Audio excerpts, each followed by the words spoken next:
Welcome to the 6th Annual Soilcraft Conference.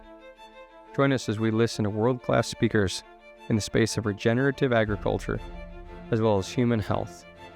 We grow food.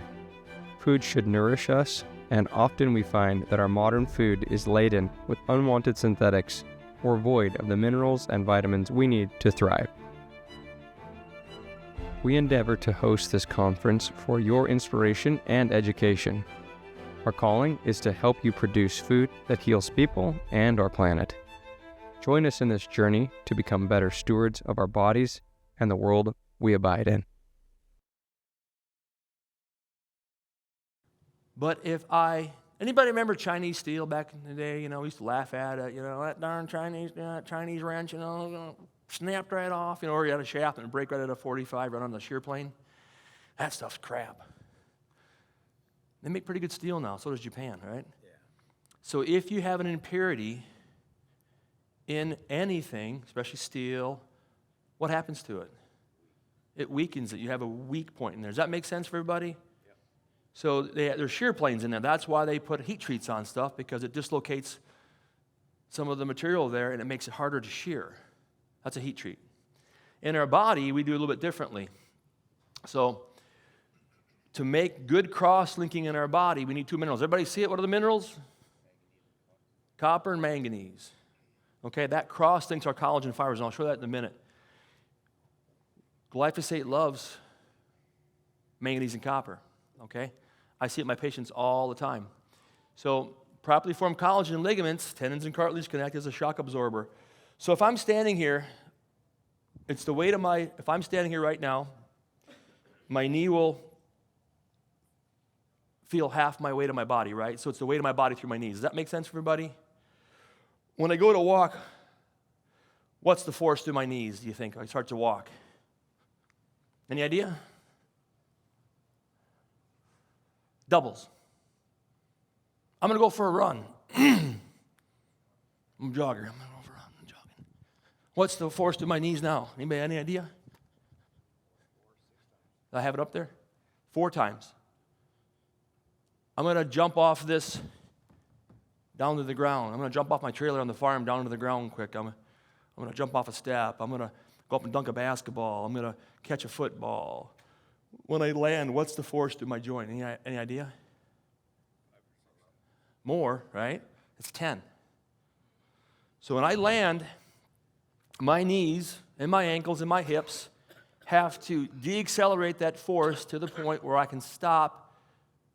Does that make sense? My muscles are controlling 90% of my joint stability and 90% of the shock absorbing there. The rest of it goes down to my ligaments. So what I'm seeing today in my practice is kids' muscles. Go to check. The quad muscle is the strongest muscle in the body. Did you know that? No. This quad muscle,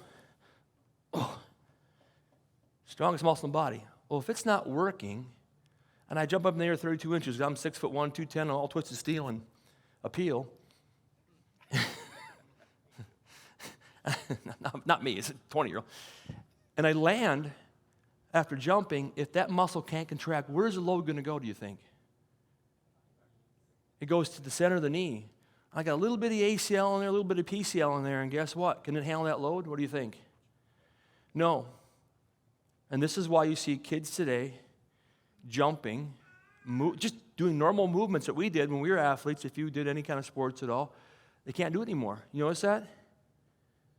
They can't do it. 80 to 90% of those injuries are. But now I'll take you. Come on up here for a second.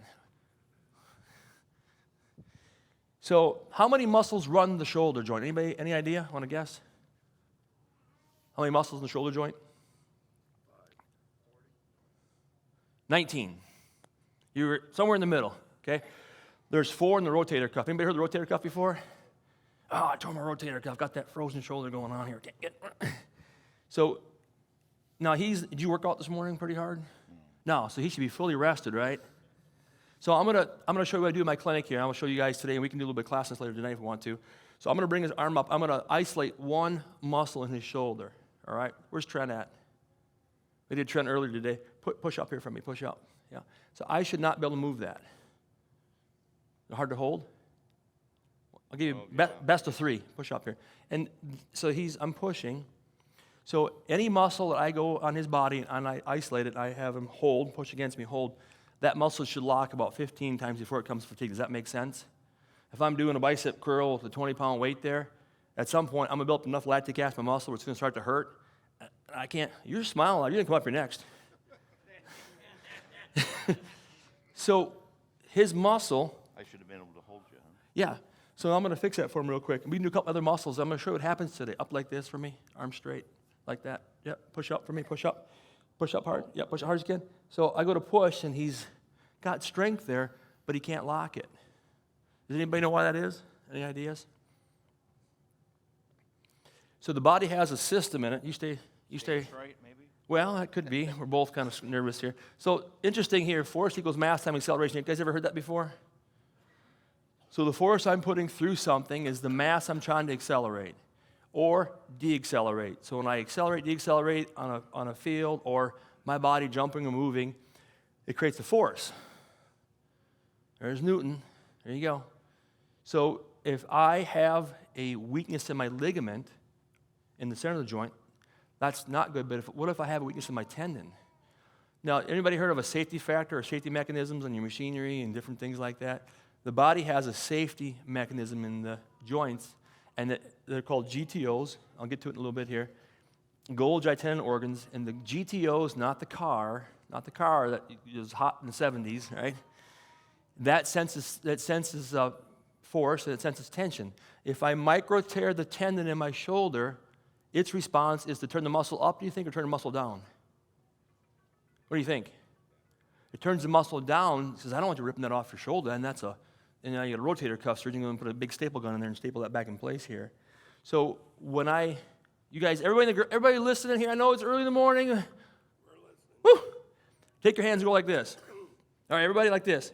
So this is a tendon attaching to a bone here, right? All right.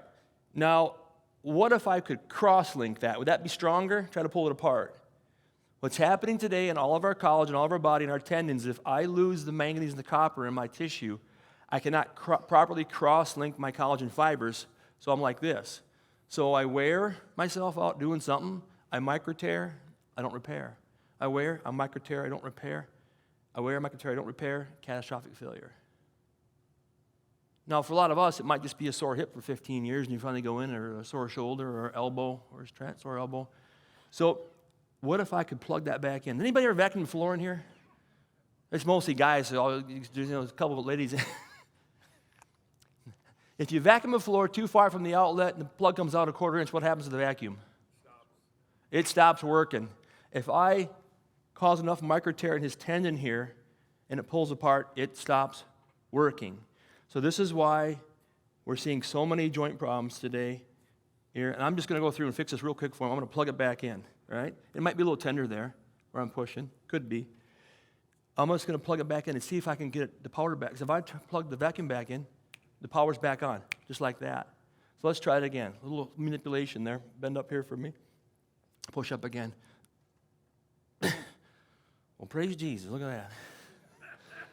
I'm not sure I believe that, but anyway. Well, he's like, you're full of, what are you smoking, right? So all I did was plug it back in. I reset the GTO. This is a simply by the massage. That wasn't no massage. I don't know what the hell you did. You did something. Okay, so now he goes home. He's going to do some work again. He's going to lift some weights, and throw those seed bags around, pick some rock, and all this stuff he does on the farm. I don't know what he does. And then we go back and check it again and push up for me. And he says, it's hard again. So either I suck as a chiropractor or there's something wrong in his body.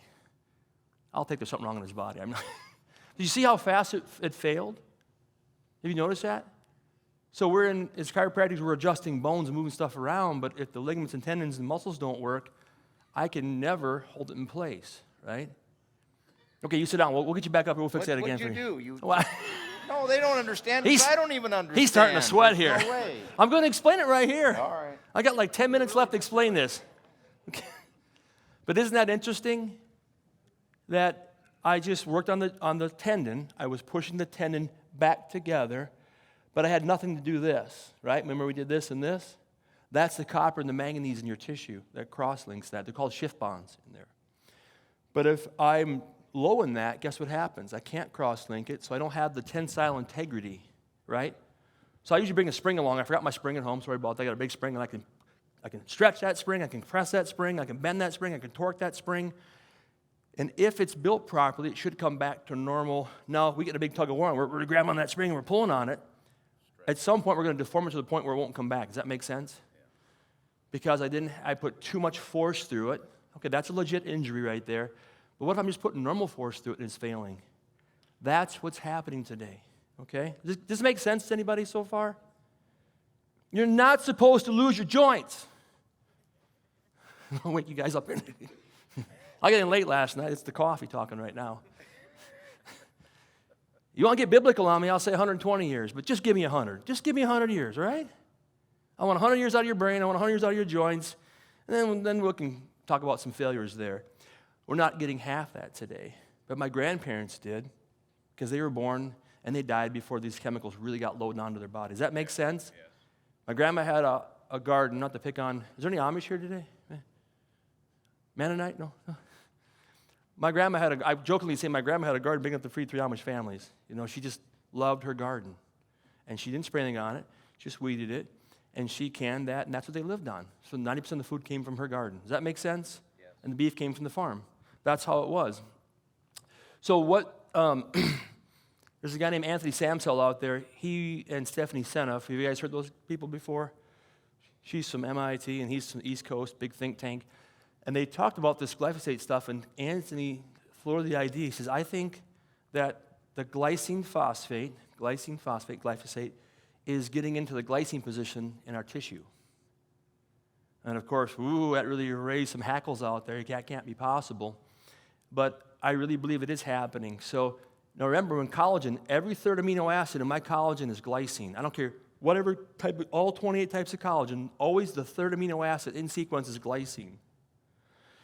So it's supposed to be glycine, lysine, proline, glycine, we all make a dance out of that, right? So what if glyphosate comes in the glycine position? I've got glyphosate in my collagen, right in my collagen chain, right in my gut wall, in my brain. You guys following me? Now it's glyphosate, lysine, proline, glyphosate, lysine, proline, glycine, lysine, proline. And I'm in there, and I'm a chelator. I love minerals. And you're copper. I'm going to come up and, hey, copper, how you doing? I'm going to grab copper. I love copper. You see this? You saw the chart, right? I'm going to grab the manganese, and then I can't cross-link. So you guys see this okay?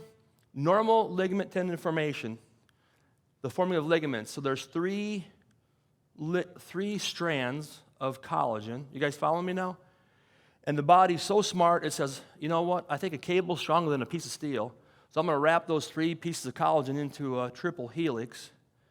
And then, in the great design of us, I'm going to cross-link that with some more. See those small springs? I don't know if there's a pointer on this thing or not. Little springs there? Those little springs there are the proper copper manganese cross-linking here, which allows my ligaments and tendons to stretch, compress, bend and twist, and not break. Does that make sense? I can actually take some of the load.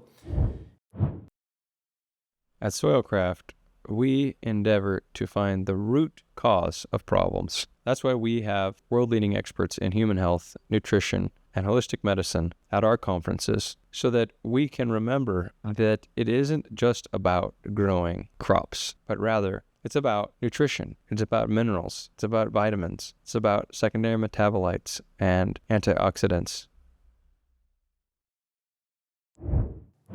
Everybody have a car, strut, shock on the car? You try to drive a tractor 40 miles an hour, what's going to happen? It'll bounce you off the road, right? But we can go on the road 70 miles an hour in these cars today, and it's absorbing every bump there because the struts and the shocks are grabbing it. I'm trying to make some analogies so you guys can make sense of this. Our body's supposed to be doing the same thing. As I run and jump and do all kinds of crazy things, my body should absorb that shock. Does that make sense? I shouldn't microtear. Now, the problem is, if glyphosate gets in there, which we think is happening, it causes rigid and brittle collagen. I don't have the cross-link there. Remember we did this? Put my remote away. I should be here, and I should cross-link, and I cannot pull my hands apart. But if I don't have that, it's much easier to pull that ligament or tendon apart. Make sense? Okay? Your joints are 80% collagen. It's white tissue, right? It's white tissue, all my joints. And so if they're not working, and that comes in there and steals my mineral out of there, this is the problem we're seeing today. So the orthopedic surgeons aren't farmers typically, I don't think. They don't do a lot of chemistry. They replace parts, right? They've got a hacksaw, a hammer, screwdriver, right? You ever watch a knee be replaced on YouTube? Oh, you gotta go watch that. It'll make you want to keep your knees, you know. They're in there, the Sawzall, and they cut that off, and they get the glue gun out, and they put some down in there, and they tap it in there, and oh yeah, gotta go watch that, all right? So I think that it's the connective tissue causing the problem. I really do, and because I see it in my patients all the time. So I'm doing kinesiology with your shoulder here. The minute I pushed your GTOs back together, it was much easier to hold me, wasn't it? What was the GTO again? Golgi tendon organ. It's the sensor in our tendons, okay? So what I see is just a crazy amount of joint replacements out there. It's getting younger and younger, and I've got some graphs in here somewhere I should get going. So here's a good example here of your hip. Now, do you see the hip there on the right side and all those muscles coming across there? Okay? Your G-max muscles, this huge muscle comes on the back side, quad in the front. Everybody ever heard of the hamstring before? Ever pull a hamstring? You always pull it high, don't you? Oh! Right where the tendon attaches to the ischial tuberosity, to the backside of your business there. So when these tendons aren't working, that hip is not holding place properly. Does this make sense? Now this hip is loaded at a 45-degree angle. So here's my hip, and here's the head of the hip coming in at a 45-degree angle. Everybody see this? If these muscles aren't holding in here, what's gravity going to do when I stand? Up and out, up and out. They call it a cam impingement, okay? Can you guys and gals see that right hip there? Is there a pointer on this thing? Yeah. Green button. See, this one over here has got, oh, it's not too bad. Do you see how there's just no space there and it's starting to turn white right here?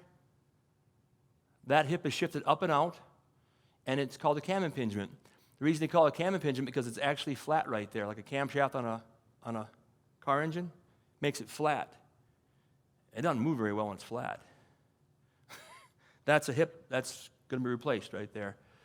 So when I started testing for glyphosate in patients, I found that it was loading into the joints because I got little vials up here, and we can play with it tonight if you want to come back. And it's still not time today. We're almost out of time here.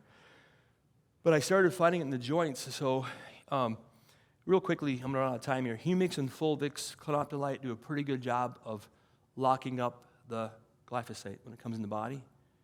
So I always jokingly say, try to keep it in the tube. You know what your tube is? Starts here and ends down there somewhere. That's your tube. 20 feet of small intestine, more, 6 feet of large intestine. So if you can keep it in the tube and it never crosses the gut wall into the bloodstream, guess what? You don't have to deal with it. You don't have to use the liver and the kidney to get rid of it. Does that make sense? So one of the first things we need to do is try to bind it back up. But when we're trying to stabilize collagen, we want to try to connect that right together, but we have to put back into the body what's missing there. So we got to regenerate. You talk about soil regeneration. Remember, we're animated dirt. We're trying to regenerate the joints in the body. So I'll show you that in a second here. But also, glyphosate becomes a chemical disruptor for the brain. So, we want to build a moat and do this. You have the enzymes working there. Hurry up here. How much time do I have left? Anybody? 5 minutes? 10 minutes? 12 minutes? Okay, I'll talk fast. It's a endocrine disruptor too in the body.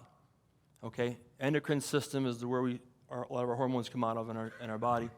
Pancreas, as you can see right there, ovaries, prostate, adrenal glands. It disrupts the chemistry there too. I won't go into it too deeply. But one of the things that's interesting, and I'll just try to close on some of these things here, is who thought 20 was good for age? Energy, felt pretty good, not a lot of pain. He's smiling there. I was 40. So after the age of 20, the average person loses 1% of the energy the cells can make each year. So by 60, do quick math, 60 minus 20, you've lost 40%. By 70, you've lost 50% of the energy you can make. So I know at 56, I like to take a nap every day at lunchtime after I eat. I like that, you know.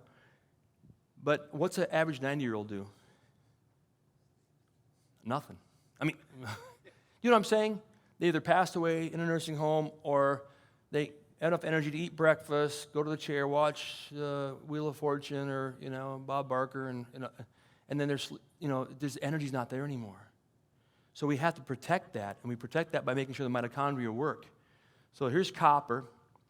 Copper in the cell, we're going to talk about copper for a second here. Copper has, every cell in the body has around 30 to 32 million copper atoms. Anybody know that? It's kind of crazy, right? The heart has about times 5 because it has more mitochondria. So every mitochondria, the little powerhouse cell, makes the ATP that we run on, the energy that we create. The reason we eat food is to make ATP, not because it tastes good. Well, maybe because it tastes good. But we want to make energy. So if I'm low in copper, I cannot make energy in my cell. But the problem is it becomes localized deficiency. So what I've found in my practice is where the glyphosate loads in the body, it locks onto the copper because it has a huge affinity for that, and manganese and zinc. Has anybody ever seen the copper wire in a wall? Why do we use copper wiring in walls? Anybody know? Conducts electricity. It's a great conductor. But what are we actually doing? Does anybody know what we're doing? We're moving electrons. Sounds kind of crazy. The bigger the wire you have, the more electrons you can move. Does that make sense? Yeah. If this is my finger was a copper wire, I could put 200 amps through it? That'd be a service to the average house, right? Does that make sense? So the more copper I have, the more electrons I can move. Do you see this right here? This is called the electron transport chain. Anybody heard of CoQ10 before?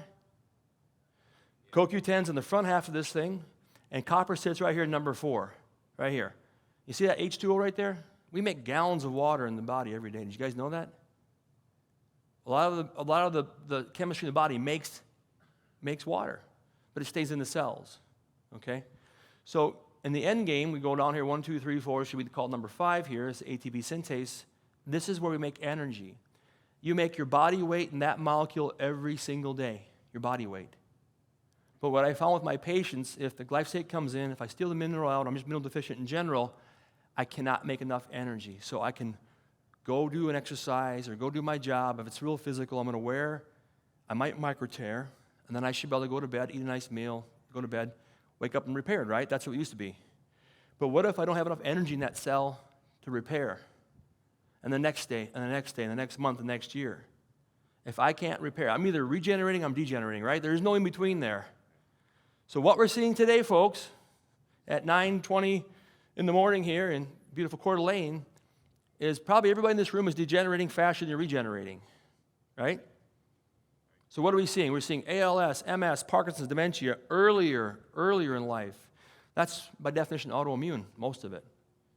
Or rheumatoid arthritis, or there's all these autoimmunes. So when the body gets tired and confused, it attacks itself. Did you know that?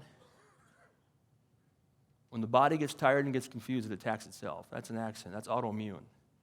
So we want to make sure we have enough copper here in number 4 here.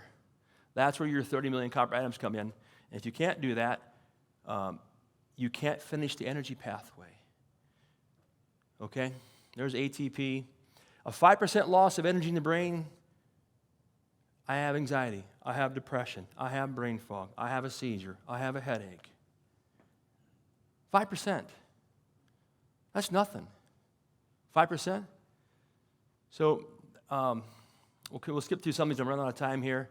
So, remember, half the gut bacteria can be affected by glyphosate coming in because it has that pathway, the EPSP pathway, the shikimate pathway. And they figure we've lost, you read the studies on it, almost 200 different bacteria since 1970 in our gut system. Maybe we used to have 1,100, now we're down to 900. And then we see all kinds of funny things starting to happen after that. When the gut biome cannot make the B vitamins, cannot make the amino acids, cannot make the fatty acids, one of the biggest things that suffers first is the brain, okay? So a lot of it's coming in the food, and it's a small amount coming in. Did you know if you're a C-section baby, you double a chance of autism? Do you guys know that? You know why that is?